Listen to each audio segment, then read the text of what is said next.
Assalamualaikum warahmatullahi wabarakatuh. Halo anak-anak semua. Hari ini kita akan belajar tema 4, subtema 2, pembelajaran kedua dengan muatan bahasa Indonesia dan IPA. Sudah siap untuk belajar hari ini? Kalau sudah siap, mari kita mulai belajarnya. Pantun merupakan salah satu karya sastra lama. Tahukah kamu? Selain pantun, ada karya sastra lama yang disebut dengan syair. Berikut beberapa contoh karya sastra lama. Ada pantun dan ada juga syair. Nah, apa ya perbedaan antara pantun dan syair? Sekarang disimak baik-baik ciri-ciri dari pantun dan dari syair. Pertama, ciri-ciri pantun. Pantun itu terdiri dari 4 baris. Jadi satu baitnya itu 4 baris. Pantun bersajak A, B, A, B. Kemudian pada pantun, tiap baris terdiri dari 8 sampai 12 suku kata. Dan isi pada pantun itu terdapat pada baris ketiga dan baris keempat. Sedangkan baris ke-1 dan baris kedua itu namanya sampiran.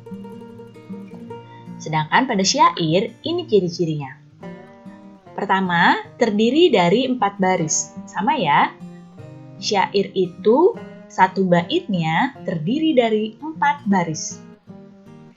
Kemudian syair itu bersajak A, A, A, A.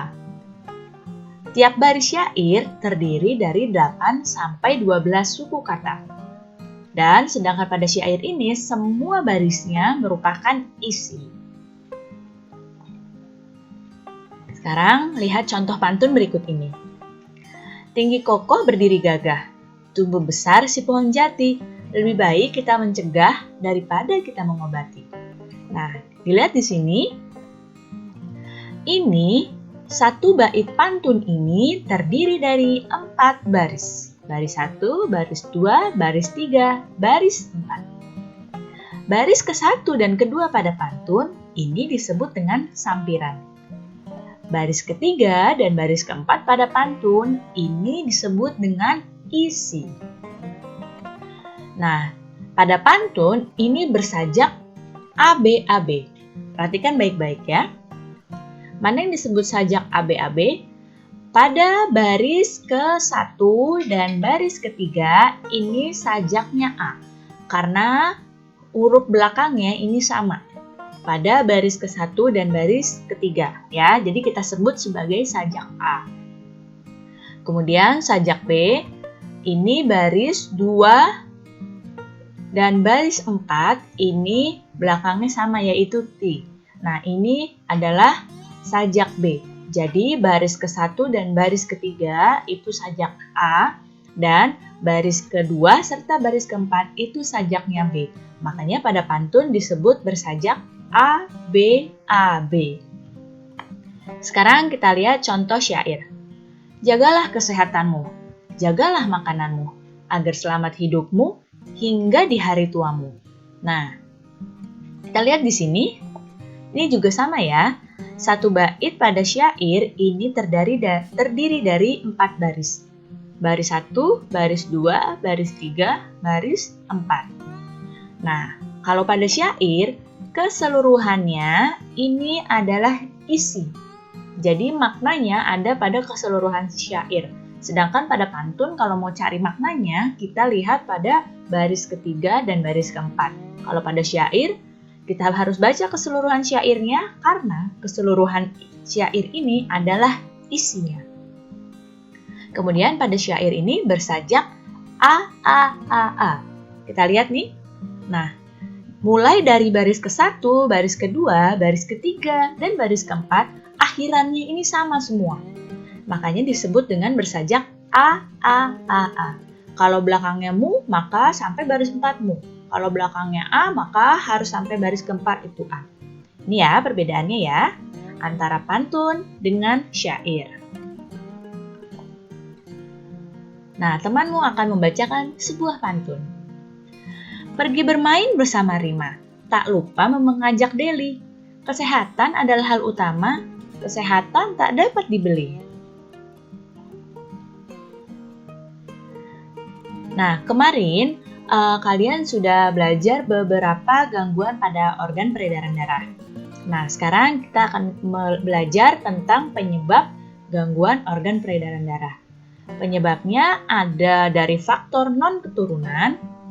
Nah, faktor non-keturunan ini adalah faktor seperti penyakit dari lingkungan. Apa saja ya faktor non-keturunan ini?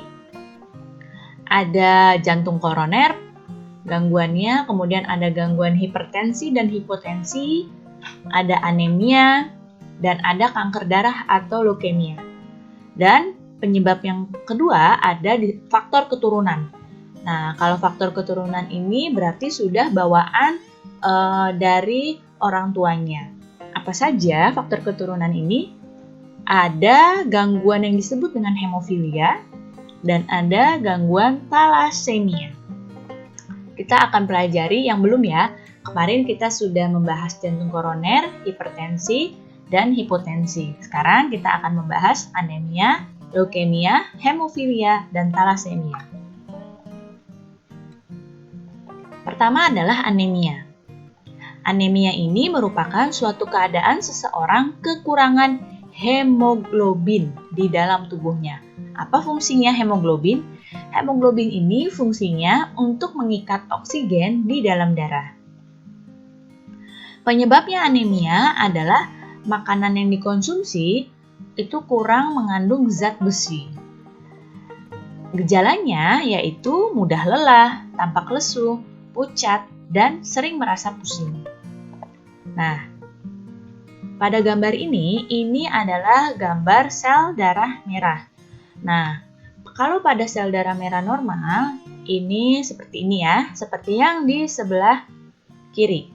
Sedangkan sel darah yang pada anemia yang bisa mengangkut oksigen yang ada hemoglobinnya ini seperti yang gambar sebelah kanan nih. Tampak berbeda ya. Nah, kalau penderita anemia ini makanya tampak mudah lelah, lesu, pucat, sering merasa pusing karena hemoglobinnya itu kurang dalam tubuhnya. Selanjutnya adalah leukemia atau kanker darah. Leukemia ini adalah suatu kelainan darah karena jumlah sel darah putih ini memperbanyak diri tanpa terkendali dan mengakibatkan sel darah putihnya memakan sel darah merah. Jadi dalam tubuh kita itu ada sel darah merah, ada sel darah putih. Nah, pada orang yang menderita leukemia, sel darah putihnya ini memperbanyak dirinya sangat-sangat banyak sampai tidak terkendali dan menyebabkan bisa memakan sel darah merahnya. Penyebab dari leukemia itu diantaranya dari gaya hidup yang tidak sehat. Gejala leukemia itu diantaranya ya ada demam, menggigil, berat badan turun drastis, sering mimisan, dan terasa lelah berkepanjangan. Bisa lihat di sini yang sebelah kiri ini adalah sel darah merah yang normal. Ya, di sini sel darah merah yang normal. Yang ini yang ditunjuk mana ini sel darah putih. Nah, kalau pada penderita leukemia ini seperti gambar yang di sebelah kanan. Sel darah putihnya memakan sel darah merah hingga jadi seperti ini. Jadi sel darah putihnya ini memperbanyak diri tidak terkendali seperti ini. Selanjutnya adalah hemofilia. Nah, hemofilia ini adalah penyakit keturunan atau gangguan peredaran darah keturunan. Nah, ini menyebabkan tubuh kekurangan protein untuk proses pembekuan darah. Jadi, ketika terluka, penderita hemofilia ini darahnya akan sulit untuk membeku. Hemofilia ini dapat ditangani dengan pemberian obat untuk mencegah maupun mengobati saat terjadi pendarahan.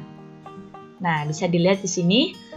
Kalau pada orang normal, yang sebelah kanan nih, ketika terjadi luka, ini kulit yang terluka, maka darahnya akan membeku. Ya, akan membeku seperti yang warna merah tua ini, darahnya akan membeku. Sedangkan pada penderita hemofilia, ketika terluka seperti ini kulitnya, darah yang keluar dari tubuh ini akan sulit untuk membeku, akan membutuhkan waktu lebih lama untuk membeku. Ya, jadi ini perbedaannya. Kemudian ada thalassemia. Ini thalassemia ini juga termasuk kelainan pada darah keturunan. Ya, jadi hemofilia dan thalassemia ini adalah kelainan darah keturunan.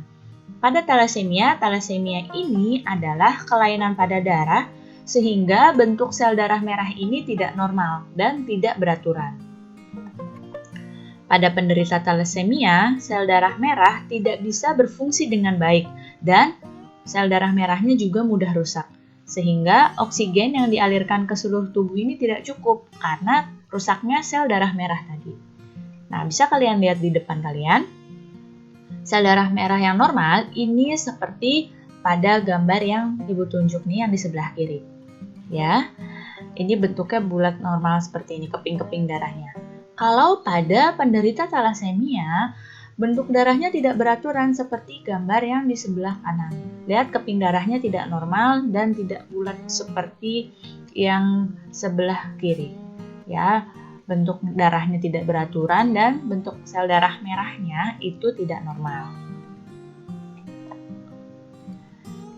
Baik anak-anak, cukup sekian ya penjelasan Ibu kali ini.